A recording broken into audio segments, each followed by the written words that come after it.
views and opinions expressed in this program are those of the participants and do not necessarily reflect the views of BronxNet or the program underwriters.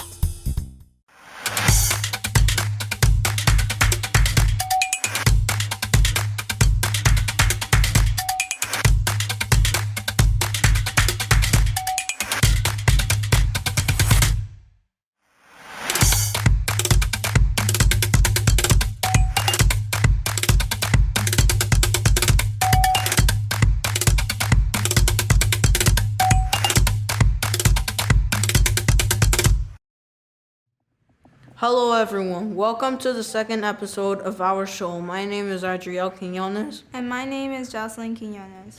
In this episode, we are going to discuss a topic that a lot of people are talking about. I'm talking about women's empowerment. Also, in honor of Women's Day, in this episode, we will talk about the importance of mental, physical, and emotional health of young girls and women. Today, we are lucky to have with us one incredible woman who will be answering our questions and sharing their journey to success. Stay there and enjoy our first segment.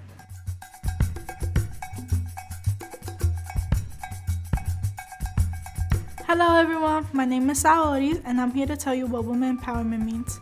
It means when you give the woman the power and the control of a situation, something that was not around back then, meaning that women had no control over their lives. Please give the women the control of their lives, let them be them. Thank you, and let's ride along with the show.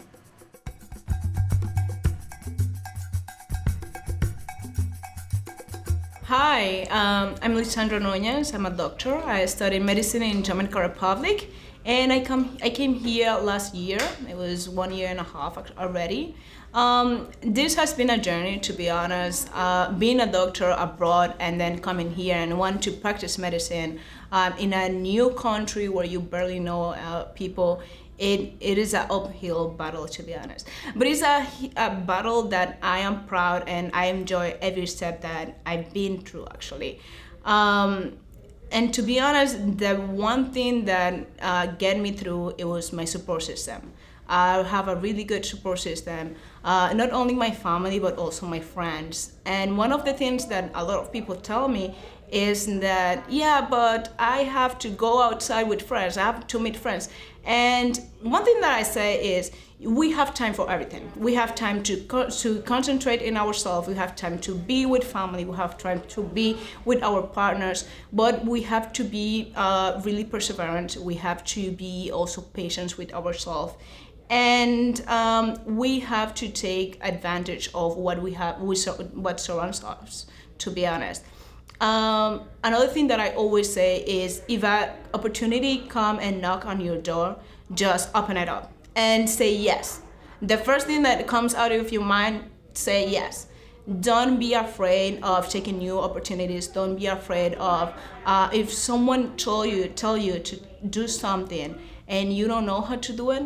So I don't know how to do it. I will learn how to do it, and I'm really interested in learning that. And I'm pretty sure that will get you where you need to go. The other thing that really had helped me a lot is that sometimes you will fail, that's for sure. We all fail. All of us have to fail in order for us to achieve anything.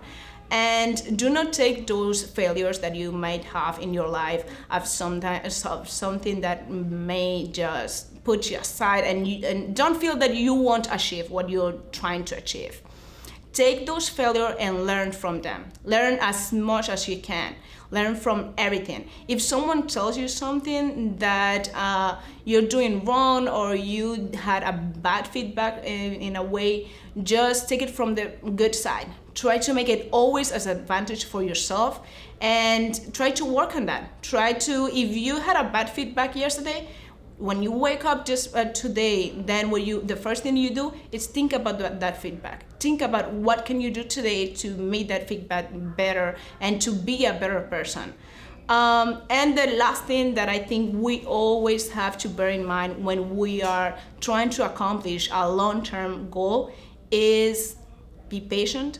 Enjoy every step that you're going through. Every single one, your failures, every goal that you just made. And the last one is, do not think long ahead. Have short goals. today I will learn just this paragraph, and that will help you. Tomorrow I will learn another paragraph, and that will help you as well. Just have short goals, and at the end, when you look back, you'll see all the things you've learned. You'll see everything that you did, and you'll be proud of yourself. And I think that's what I have to tell to all of you, actually. And just enjoy every part. To be honest, just be yourself as well. Never forget who you are and where are you coming from and where are you heading.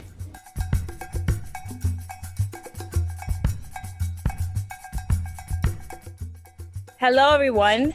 Today, we welcome Deyanira Martinez, who made a space for us in her agenda to talk to us. She's a freelance writer, a journalist who writes about many important topics. One of them is women's empowerment, which happens to be our episode subject. The kids here from Niño La Caridad have a few questions for her prepared. Thank you for being here today. Oh my God, thanks to you guys. It's such an honor to be here, especially with the kids. The power of our city, the future of our country. Thank you so much. It is my honor to be here with you guys. Thank you for choosing me to be in this interview. Oh my God, you're just an amazing person, and thank you very much. We thank you. And our kids from Niño La Caridad have questions. So who has the first question today, guys? Present yourself, say hi, everybody. Say hi to Yanira. Hi, everyone. Okay, so who has the first question today? Go ahead. In what year did you arrive in the United States? Wow, when I arrived to the United States, probably you were not even born. I got to the United States in June 30th, 1990. That was when I moved to New York to live here. That was 30 years ago. Wow. Quite a long time. Okay. Any other questions, Jocelyn? Where did you study? Where did I study? Well, I studied first in the Dominican Republic. I went to college. I have a bachelor's in communications. When I came to the States, I decided to go back to college because I felt, I was too young. I was 20. I felt like out of place, out of touch. So I decided to go back to college, and I went for a bachelor's in business administration to Queens College. And like back then, I would have never been giving this interview to anybody because I was so, so self-conscious about me, my accent, my Dominicanness, all of that I was like, no, I don't want to be in the spotlight. But you realize that I have to do it if I want to bring my message, if I want to empower others, if I were, imagine some of you probably came from your native country not too long ago. So you just need to see what other people went through in order to get to where they are. So if I make a mistake, if I say something wrong, if mistakes are part of life, of what we are. So my question is, what do you enjoy the most, to be a host or a writer? I really like both, but to be a writer is a little bit more difficult in a sense that you really need to double check your work. You need to go back, you need to do research. Being a host is like something natural, especially for me. I love it. It's like things come to me in a very natural way. I don't have to put that more effort into it. But as far as writing, you need to put more work. But also writing, it's better because you leave a legacy. Like when you write, you leave in something for somebody else. So if you really want to make an impact, I will say to write. Hi, Ms. Martinez. My question for you is, what topics do you enjoy more talking about? Well, I like to talk a lot. I talk a lot, let me tell you. But my favorite topics are, like, I do a lot of work with diversity and inclusion and the culture of the New York Times Latino Network. So I have a passion for that, like fairness, the ability to open places for other Latino like us. So I really enjoy talking about diversity and inclusion, equity, women empowerment, writing, poems. I read a lot also. I like talking about books. I get big talking. Let me tell you, I talk a lot all the time. We know that you are the author of 2 books already, El Arte de Atreverse and Today's Inspired Latina. Is it in your plans to write another book? Well, I did another book after that. I did, let me see, I have it right here, this one, Quarantine and Beyond. It's a collaboration with women from London. It's about our experience during the pandemic, like what we went through. What do you learn of the isolation, of the social distances? So it's a great, it's an amazing book, and I'm collaborating with a lot of other women in Europe. I'm coming out with another one with authors from Spain. It's probably going to be out in September in Spain, and I'm working on a personal project with other women from Texas and Mexico, and we're coming also with Mujeres que se atreven. Oh my gosh! And it's a book to inspire women, to get the better version of themselves. You're not only inspiring them, you're inspiring all of us. I'm like, wow. How do you find I'm so honored. Thank you so much for having me. I'm really honored, and it's amazing to be connecting with so many of you, because I have 2 kids, and I just feel like I'm talking to them right now. Thank you so much. I'm nervous. I don't know if you noticed, but I'm like I have never been interviewed by kids, so I'm just like. And my children, they usually like, you don't know what you're talking about, Mom. So I know. Yeah. It's beautiful. If you could give advice to your 20-year-old self, what would you tell her? Yes, probably it took me longer than what it should have been taking me to take decisions, to go for things, to try to achieve goals. Like, I was in a dead-end job for like 4 years. And I didn't know what I was doing there. I was just too afraid to live. And I was making minimum wage. That was my first four years in the country. And, things like that. Like, it took me a long time. Then, taking steps, it took me a while to go back to college, because I was just thinking, maybe I'm not going to be able to do it. Maybe I'm not going to have the money to pay my classes and all of that. And what I learned of all of that is, when you want to do something, just take the first step. And the first step is it's gonna guide you through the rest. Like, when I started college, I was a mom already when I started back college here, and I thought that I probably couldn't do it. So I took one class, and that one class led me to finish the entire degree. Then I started going Saturday, Sunday. So when you have a doubt about something, just take one step, and I'm pretty sure that you're gonna find a way to keep going and going until you complete that goal. We have a last question. We would like to know, how would you describe a day in your life? Oh my God, it's kind of crazy. I have a full-time job at the times. So most of my day from 9 to 5, it's like I attend like at least 3 Zoom meetings every day. Then I have to work on projects. I also lead the diversity network for Latinos. So I have to be like, right now we were doing elections. I have to be like writing about that, putting together meetings. Then I have all my other initiatives. I have my social media platforms. I have more than 50,000 followers in one of my pages and 20,000 followers in YouTube. So that's what I do after 5. I feed my family, I cook for my daughter. I try to watch a movie with her at least twice a week, because that's what she likes. And, it's basically that. But I enjoy, most of the time I enjoy. Sometimes meeting can get hectic. I'm not too excited about the financial aspect of my job sometimes, but it's something that I have to do. But it's a balance, because I do the things that I really like creating content, doing videos, doing interviews. And that is mostly the day. Wow. I like watching movies. I like to read. I'm in a book club, and I've been in this book club for over a year, and we read 1 book per week. Oh, wow. So I try to find time to read every day. See, guys, and it sounds hard, but it's not hard. If you take a book and you divide the number of pages by 7, so you're gonna be reading like every day. Let's say if 100 pages, you're gonna be doing it that way. So we have been doing that for over a year, and it's pretty cool. You see, guys, that's very important. My God, thank you so much, Yanira. We really appreciate your words today. It is very important for the new generation to learn about successful people just like you, who inspire us. all Latinos have their personal struggle when they come to this country, and it's very important to recognize the courage of our community. So thank you so much once again for joining us and for your words of inspiration to all these kids. And if you have a last word of wisdom, that would be amazing. And we really love you so much and thank you. But I would love for you to leave them just a word of wisdom, last word of wisdom.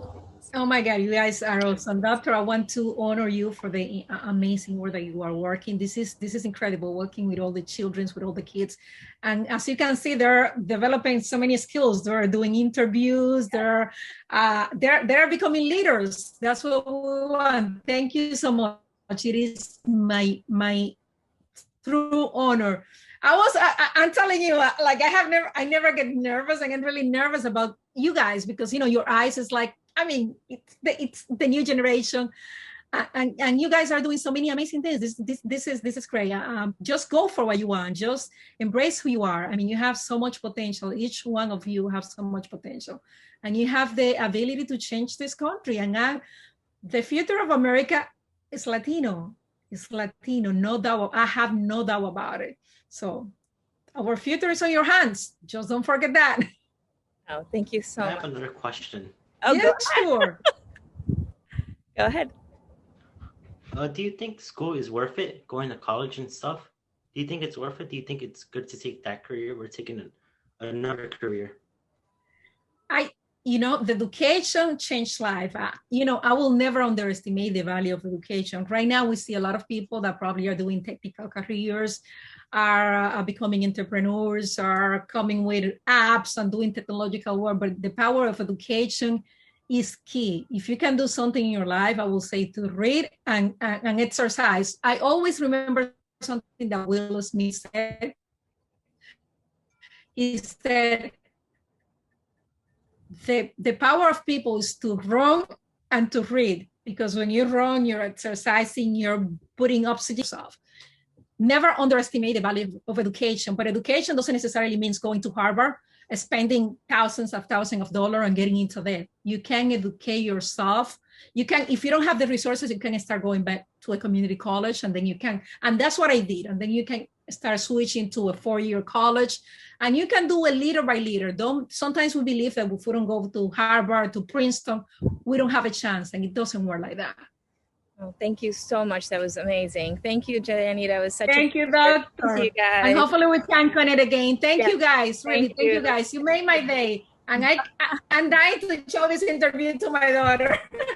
Yes. Thank you. Big hug and blessings. Thank you so much. Thank you, everybody. It was Likewise. Thank you, Doctor. Bye, Janita. Thank you, everyone.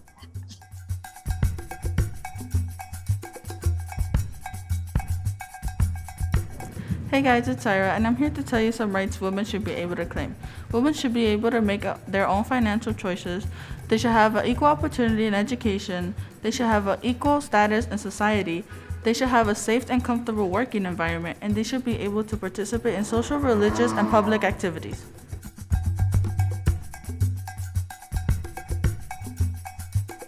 Okay, hi, my name is Angelica Garcia. I'm a respiratory therapist. I work in a pediatric ICU in one of the biggest hospitals here in the Bronx.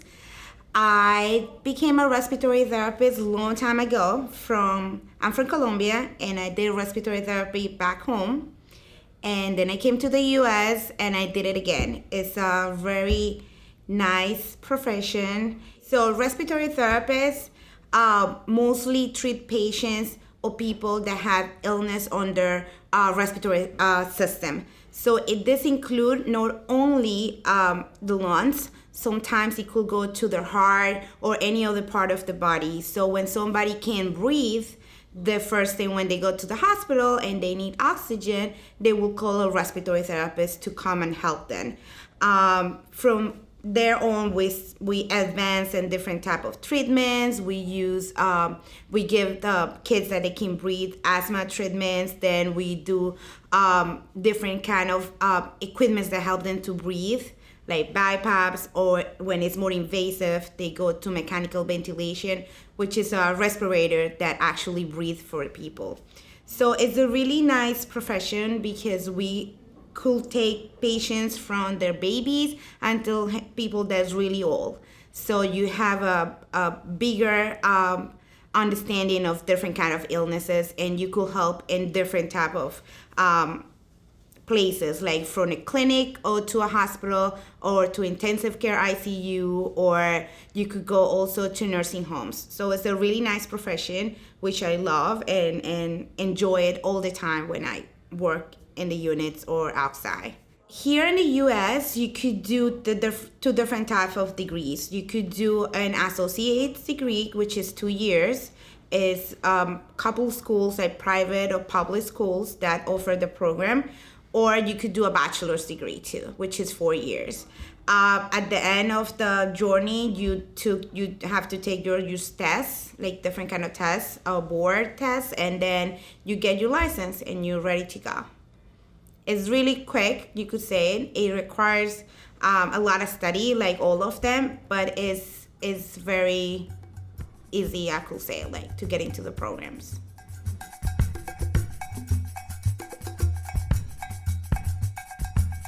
Tips for taking care of your body. Make sure you get enough sleep, you keep a healthy diet, you exercise regularly, you keep up with vaccinations, and wear sunscreen. Mental health is also very important. Don't be afraid to ask for help if you need it.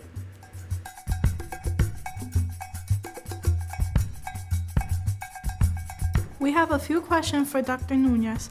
My question is, why is it important to visit the doctor even when you're not sick? It is important to visit your doctor not only when you feel sick, but when you feel well, to make sure we can look at you, our patients as a whole, to make sure we can look at everything, make sure that if something is happening, we can figure it out on time. If you're sick, it's already sort of a little bit late, right? But when we have these well visits, we call them well visits, we're screening for different things. We're looking at your blood work, we're looking at your heart rate, we're looking at your body as a whole, at your stomach, at everything, right? And we can sometimes, as doctors, we know certain things. We have some signals that we normally follow. So we know if something is not going right, and you might not even realize it. So it's good to visit your doctor not only when you're sick, but when you're well. Go to your well visits, go to your regular checkups, just to make sure we can start screening for things that we think are very important. As a doctor, do you know the main reason why teenagers go to the doctor more? I think as teenagers, teenagers have a lot of questions, and there's a lot of different things happening to your bodies, things that you don't know. Not everybody has the same things happening to their bodies when they grow. So as teenagers, your body changes, even how you smell changes, how you perceive things. You're more irritable. Your hormones are a little bit not, unorganized. So for that reason, teenagers tend to go more to the doctors to kind of see if somebody can answer their questions. Teenagers have a lot of questions. And I think it's a great thing. It's amazing to create bonds with our teenagers, to create friendships, to make sure that they feel supported, to make sure that they have somebody to go to if they have any questions, they feel a certain way, they're not sure what to do. So, they need some guidance. So I think it's amazing. And I personally love to work with teenagers. Because you can guide them in the correct path. Sometimes because of issues at home or in school or with friends, teenagers get lost and don't find the path. And when they come and visit me, I like to listen to them, and sometimes with just a word, sometimes with a little guidance, sometimes with just a change in some attitude or habits, they're able to find, the answers to their problems and resolve them. So yes, teenagers tend to come more to the doctors, and I'm actually very happy when that happens. I'm very worried when I don't see my teenagers come and visit me, because I always feel that something is going on deeper at home or in themselves, and they're not looking for help. So I find that one of the main reasons our teenagers come to visit us are more because of behavioral concerns with something that's happening with them mentally, feeling sad, feeling anxious, not sure what to do with certain situations. And it's very important that our teenagers do come and visit us because we can actually guide them or guide you guys on where to go, what to do, what steps to take. So I really encourage our teenagers to make sure that they go and visit their pediatricians, they become their friends, and have a line of communication with them for any help or guidance they need. Will the habits that I have now really make a difference when I'm older? It does make a lot of difference if you start doing things at a younger age because it makes it more easier when you become older. Trying to learn new things when you become older, it is just a touch harder. So I would always suggest to my young kids that make sure you eat healthy, make sure you drink enough water, make sure you exercise, and make it into habits. So when you keep on growing and you become an adult, it's just something very simple to do, and you make sure you work, but you also have, kind of that life-work balance, and that it's not difficult for you to do.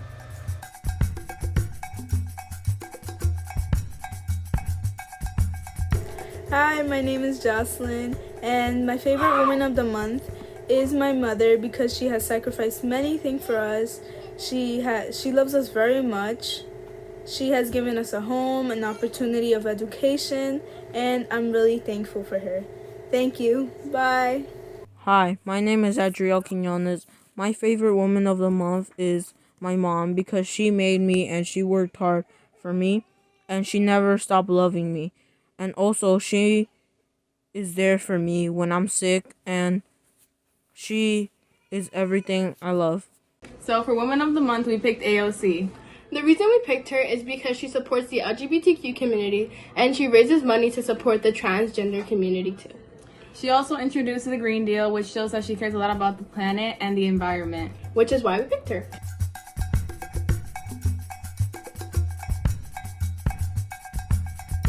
Women empowerment refers to increasing and improving the social, economic, political, and legal strength of women. But Zaira, how can we empower girls and women? I know 3 ways society can empower women. Society can make sure women have all access to education for a better future.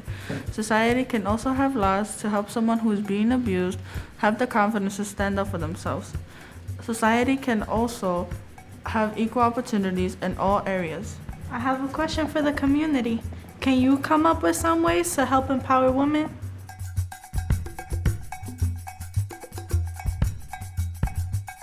Thank you for joining us. Hope you enjoyed this episode. Don't forget to wear your mask. Bye!